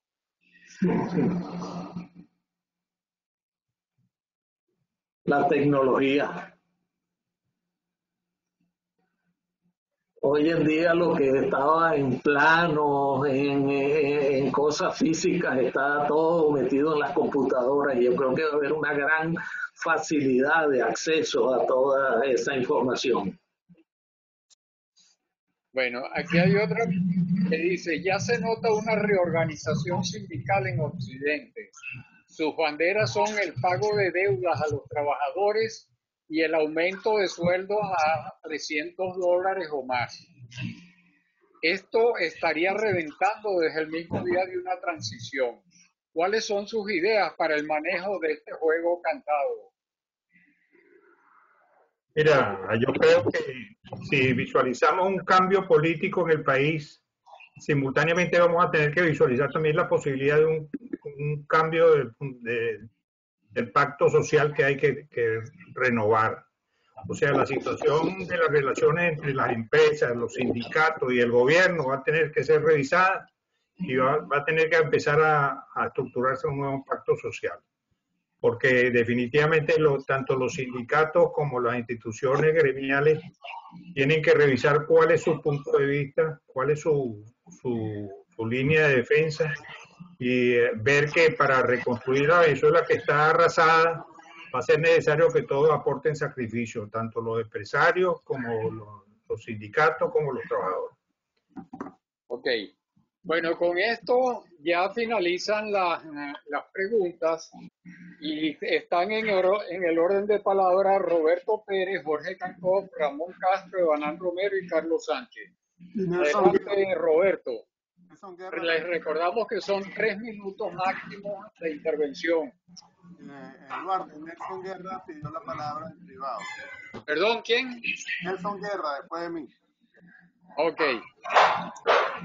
Bien, buenos días a todos. Muchas gracias a los expositores.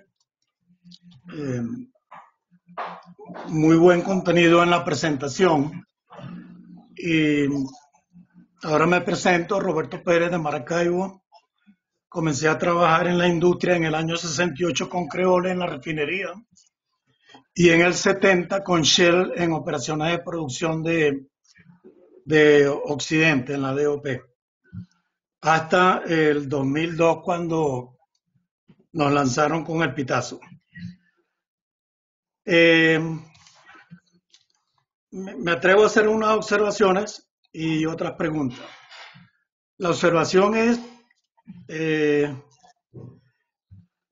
lo que están planteando de que se están referenciando a acciones tomadas antes del 2000, o sea, antes de la maldición que le cayó al país, con empresas como el Instituto Venezolano de Petroquímica, Siderúrgica, la refinería de la Creole, Seguro Social, etcétera, etcétera, etcétera, que en mi modesta opinión no tienen ninguna comparación de lo que se vaya a hacer ahora con lo que ha causado este régimen narcoasesino.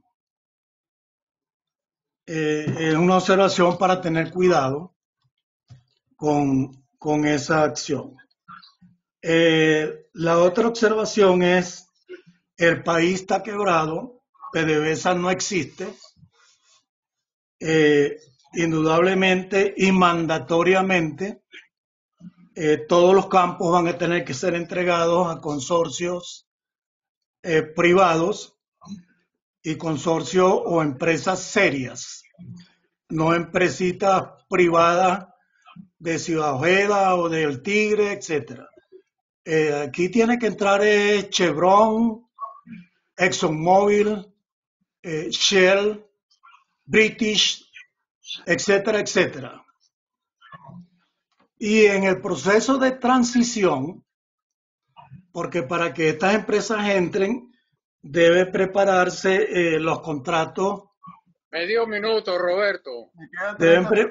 Gracias. Deben prepararse los contratos y en este periodo de transición, que puede ser, yo pienso, no menos de un año, para elaborar esos contratos, conjuntamente con el plan de emergencia, de recuperación y limpieza de la industria, donde entraría el amigo Simonovic para garantizar un ambiente seguro de la integración.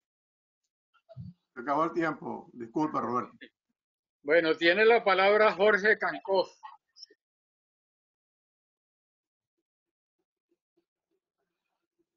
Bueno, muy buenas tardes, Nelson y Héctor. Excelente y muy clara la exposición sobre este tema delicado. Creo que es el tema más delicado que hemos discutido en todos los webinars que tenemos. Y por cierto, quería decirle que le hicieron muchas preguntas a Nelson y a Héctor, que ya todos los planes en la parte de exploración, producción, refinación, mercado interno, comercialización, ya han sido presentados.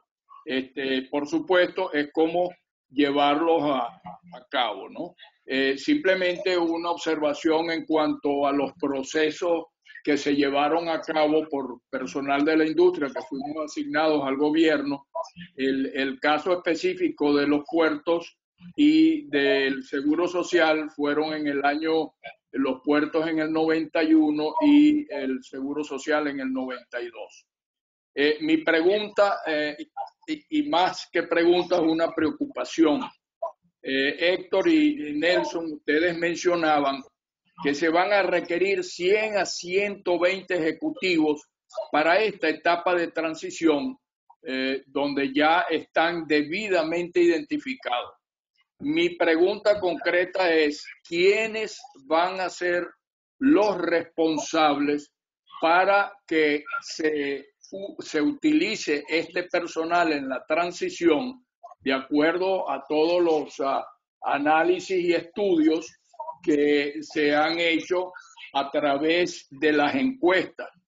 Porque lo que hemos visto hasta el presente, específicamente en algunos nombramientos de las juntas directivas de Citgo, no hemos visto que se han tomado en cuenta a personal que tiene la experiencia no solo en refinación, sino en haber manejado juntas directivas.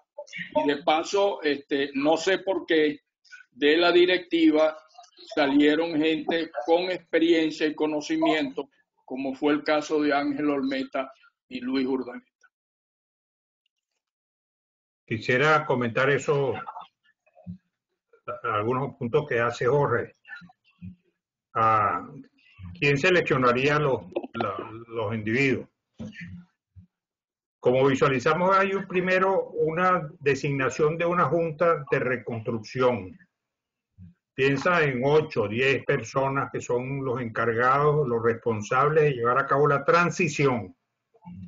Le toca a ellos, una vez que hayan pisado el campo, pisado el suelo, allá en la PDVSA roja, de ver cuáles son aquellos puntos clave, aquellas posiciones claves donde ellos llamarían pedirían una colaboración. Le tocaría a ellos como responsable decidir ante una oferta de 300 o 400 personas a quién escogen en cada una de las funciones. O sea, verdaderamente ellos serían los responsables de escoger. Con respecto, Jorge, a las designaciones que hemos visto hechas por el gobierno interino, yo te puedo decir con pleno conocimiento de causa que Benamérica también ha puesto la queja de que el gobierno interino ha ha desoído algunas de las recomendaciones para establecer un procedimiento de designación en esos cargos. Y lo ha hecho por escrito directamente al presidente interino de que verdaderamente se debe seguir un procedimiento, porque si no, los otros 300 no van a tener la confianza para aceptar una propuesta para colaborar. O sea, ese es un caso que se está viendo ahorita y se está discutiendo, y yo diría que se está poniendo un poquito más de atención en la posibilidad de utilizar las bases de datos que existen. Tiene la palabra Ramón Castro.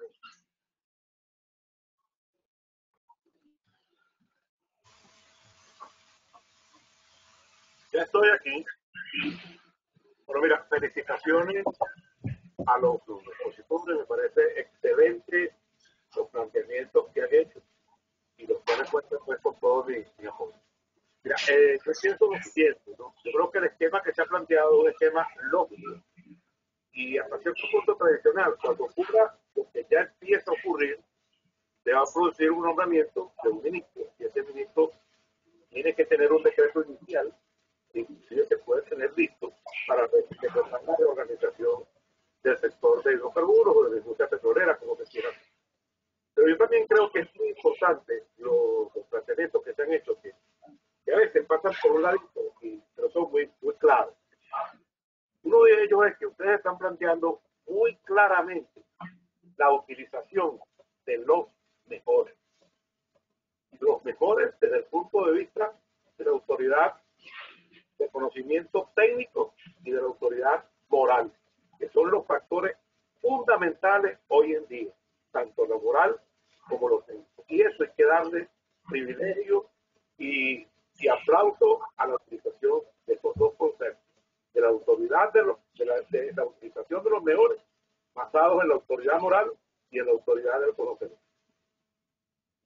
La industria que se va a encontrar es una industria que no tiene dinero, pero también es muy importante lo que ustedes han planteado, de que no es rebatiña lo que está allí, que eso tiene un valor, y que eso hay que valorizarlo y obtener para el país los mejores ingresos vista la situación. Pero también hay que tener muy claro que la PDVSA Azul no tiene las menores posibilidades de volver.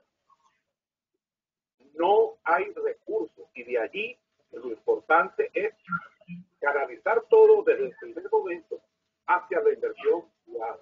Será el sector privado el que tiene el mayor peso. Obviamente, esa directriz tiene que darla el gobierno que se monte, el gobierno que esté, el ministro que esté. Son las primeras decisiones hacia que se encamine hacia allí. Porque si nos empeñamos en dejar izquierdos y en dejar actividades para montar otra PDVSA, eso sería un error garrafal. Esa PDVSA... 30 segundos, Ramón. 30 segundos. No, mira, básicamente es eso, y yo creo que yo lo felicito por el planteamiento que hicieron, y quería enfatizar los puntos de la utilización de los mejores en conocimiento y autoridad moral. Gracias. Gracias. Bueno, tiene la palabra Banán Romero.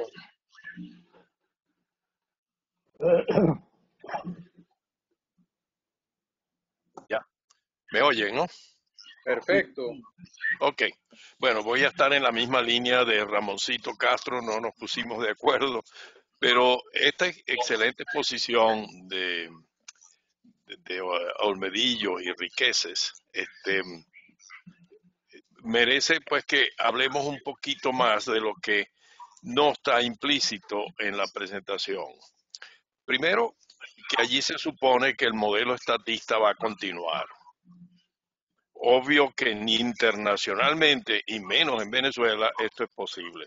Me encantaría, y sé que hemos solicitado un tiempo más adelante, en esquemas de privatización con el personal venezolano, precisamente este que menciona Héctor, que más de la mitad pasa de 60 años, no son empleables. Entonces, pero sí tienen un elemento fundamental en esa privatización, que es el que va a nuclear y va a desarrollar el interés cuando se ponga esa deuda pública de 200.000 millones en vouchers, en bonos, para que los privados tengan la confianza de que hay unas personas con experiencia que van a estar metidas dentro de eso, y esas personas van a llegar precisamente monetizando o capitalizando una deuda inmensa que le tiene la nación a todos los fondos de pensiones, de obreros, de profesionales, de CBG, de los empleados públicos. Tú los puedes contar. Hay experiencias mundiales tan importantes, tan valiosas. Nosotros estamos trabajando en eso, Víctor Vázquez y yo, y pronto creo, bueno, vamos a programar algo. Pero esa es la dirección que debe tomar ese personal. Entonces, si todas van a ser privadas, porque ya se está privatizando, y como se ha demorado la transición, no hay duda que para cuando ya tengamos la posibilidad de darle otro giro, de hacer como partícipe a todos nosotros los acreedores de esa inversión de capital y de tiempo y de ahorro, pues vamos a ver cómo eso se endereza. Pero las empresas estatales no tienen futuro.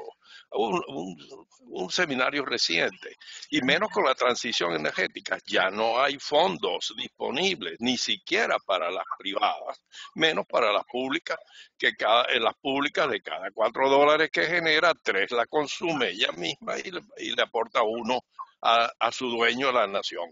No va a haber, hay una sequedad enorme de fondos. 30 segundos, Evanán. Ok, entonces lo que yo quisiera, yo me tengo que ir porque tengo otro compromiso para esta tertulia posterior, que sencillamente vamos a tener que buscar otros esquemas mucho más realistas con base a lo que está pasando en Venezuela y afuera. Gracias. Tiene la palabra Carlos Sánchez. Bueno, mira, bueno, como realmente esta es una visión, y le felicito a Héctor y a Nelson por esa visión tan clara. Esta es una de las visiones que hay para una posibilidad del rescate del recurso humano para Venezuela. Mi pregunta es, tomando esa base de datos, tomando toda esta base de datos de petroleros, que sobre todo los ejecutivos que están en las empresas privadas, ¿hay manera de hacer algún ensayo, de sentar un grupo de personas que visualicen esta visión? ¿Cómo sería, pero en la práctica? No sé, es una pregunta que me hacía mientras ustedes hablaban.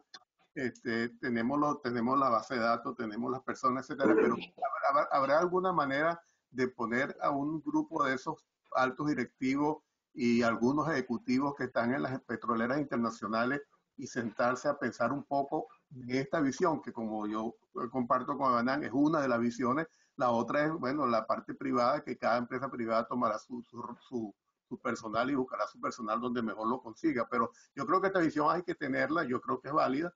Y mi pregunta es, ¿habrá forma de hacer un ensayo?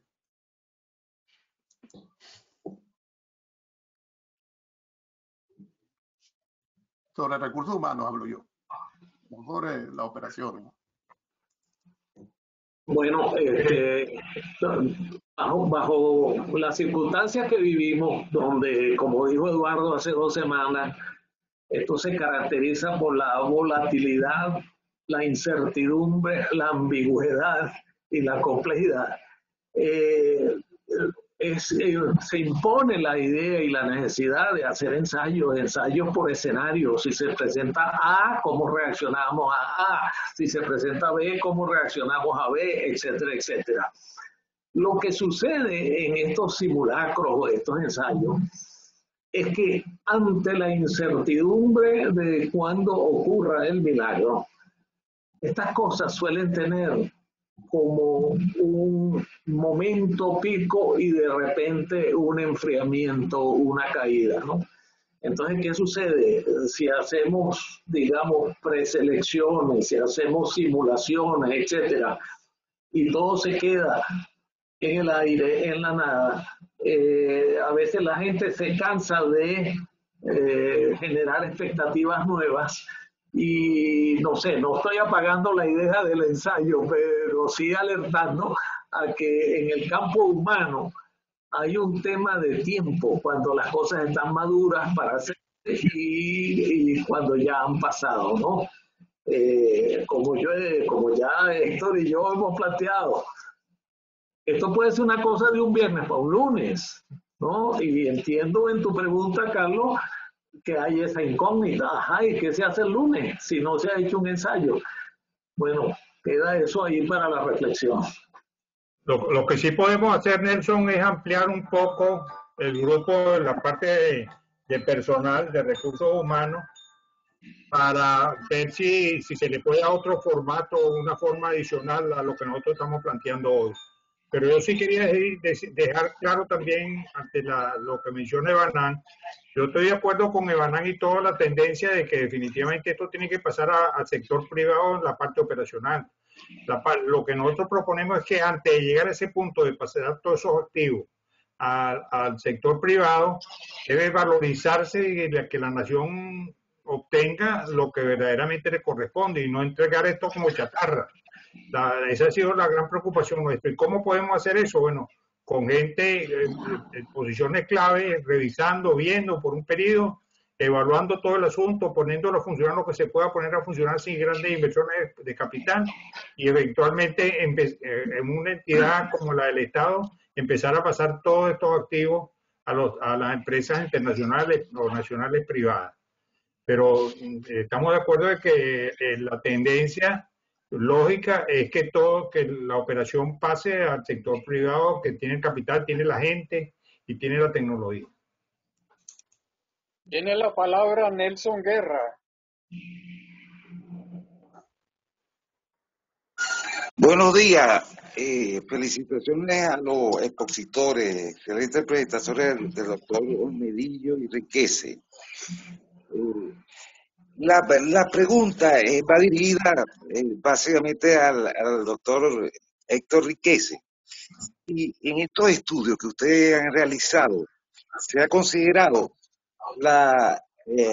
los estudios estratégicos funcionales que se realizaron en el año 1980 durante la transición de empresa a empresa estatal, partiendo de los recursos que tenían en las empresas recién privatizadas o nacionalizadas, que en ese entonces se aplicó la metodología STRADIC y BSP, es lo que llama Business System Planning, que condujeron a la aplicación exitosa de la metodología de McKinsey para la conformación de los grupos de planificación de recursos humanos, de PRH, que condujo exitosamente el doctor Gustavo Quintini, y la detección de las brechas críticas por pericia funcional. Mira, yo te puedo responder un poco por la parte que yo experimenté en Creole pasando a la GOEN. Yo tuve en parte en el proyecto de ir buscando cómo se reemplazarían los norteamericanos y los extranjeros de Creole por personal venezolano justo antes de la nación, no en el periodo previo de venezolanos, pero justo en el momento de la nación, quién iría a ocupar las posiciones clave y qué brechas habría entre lo que exige la posición y los candidatos y lo que tenían los candidatos.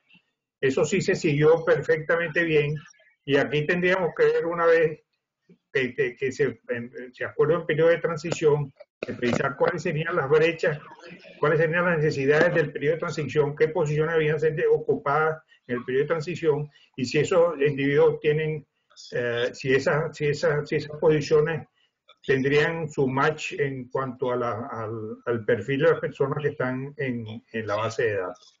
Así lo haríamos, utilizaríamos el mismo enfoque que tú mencionas, Nelson, para llenar las posiciones en el periodo de transición. Bueno, tengo la palabra yo, así que contrólame, Carlos. Controlo, déjame poner el timer, yo tengo mi timer aquí. Ok, bueno, mira, yo voy a empezar por la intervención de Nelson Guerra, porque yo soy testigo presencial de eso. Yo formé parte del equipo contraparte de McKinsey por 5 años, tanto en Maravén como en Petróleos de Venezuela. Y se parece mucho la transición actual a lo que pasaba en aquella época. Cuando nosotros nos sentamos con la gente de McKinsey, que eran los más expertos de los expertos, a ver cómo se hacía una planificación de recursos humanos, simplemente nos conseguimos con que no existía nada a nivel mundial y tuvimos nosotros que empezar a generar nuestros propios esquemas adaptados a nuestras propias circunstancias. Entonces yo creo que la experiencia que han tenido todos los que han pasado por diversas Roberto, transiciones, gracias no por es tu porque opinión. sean repetibles, sino porque necesitamos ahora hacer algo similar. Y en ese sentido, yo le plantearía a Nelson que hiciéramos precisamente un grupo de reflexión sobre esto y hiciéramos escenarios. Porque, por ejemplo, Evanán dice muy bien y me parece excelente que una gran parte va a pasar al sector privado, etcétera, pero no va a ser de inmediato. ¿Y qué va a pasar en la transición?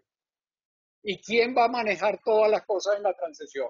Entonces, yo hace 2 semanas hice la proposición de que hiciéramos un grupo de trabajo que nos serviría, por lo menos intelectualmente, para ver cuáles son las diversas posibilidades, cuáles son los factores que no estamos tomando en cuenta e incluso familiarizar a los que no están familiarizados en estas técnicas para que tomen en cuenta todo lo que se tiene que tomar en cuenta en una planificación de este tipo. Gracias, Eduardo. Bueno, me permite, creo que no hay más preguntas, ¿no? No hay más personas en el derecho de palabra.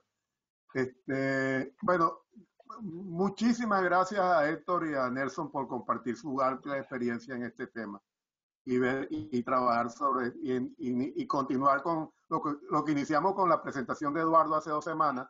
La semana pasada tuvimos una presentación sobre resiliencia que está ligada con esta situación de recursos humanos. Y la semana que viene vamos a tener, con suerte, no tenemos todavía el título, pero vamos a tener a 2 o 3 sindicalistas que nos van a hablar sobre su visión.